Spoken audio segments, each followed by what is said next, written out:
ভালো লাগছে না মানে? আপনার কেন ভালো লাগছে না? ও আমার বয়ফ্রেন্ড হয়, তাই আমি ওর হাত ধরেছি। তোর বয়ফ্রেন্ড? ও তোর বয়ফ্রেন্ড হয়? তুই কি ভুলে গেছিস যে ও আমার বয়ফ্রেন্ড? দেখলেন দাদা, যখন আপনি বাড়িতে থাকেন না, তখন দিদি এই ছেলেটাকে ডেকে নিয়ে আসে। কিন্তু আমি বুঝতে পারছিলাম না এই সত্যিটা আপনার সামনে আমি কিভাবে আনবো, সেজন্য বললাম ও আমার বয়ফ্রেন্ড হয়। যে এসব কি বলছে? ও যা বলছে এগুলো সব সত্যি? এটা তোমার বয়ফ্রেন্ড? যে আমাকে ফাঁসানোর চেষ্টা করছে। মনোজকে তো আমি চিনিও না, আর মনোজ তো ওরই বয়ফ্রেন্ড। চেনো না, কিন্তু তুমি ওর নাম জানো।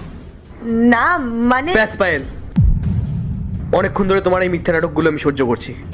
আর না, জিয়া অনেকবার বোঝানোর চেষ্টা করেছিল, কিন্তু আমি তোমাকে এতটাই ভালোবাসতাম যে সেই সব আমি কখনো কানে লাগাইনি। সব ইচ্ছে পূরণ করেছি, আর তুমি তুমি আমার সঙ্গে এরকম করলে? আমরা 4 বছর ধরে একসাথে আছি, তোমার একটু লজ্জা করলো না আমার সাথে এরকম করতে?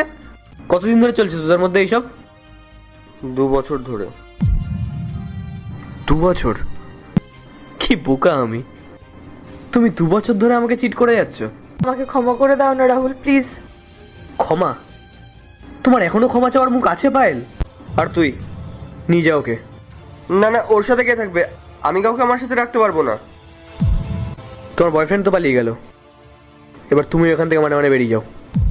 রাহুল, আমার ভুল হয়ে গেছে, প্লিজ আমাকে ক্ষমা করে দাও। আমি কোথায় যাব বলো? কোথায় যাবে মানে? এটা তোমার তখন ভাবা উচিত ছিল, যখন তুমি আমাকে চিট করছিলে।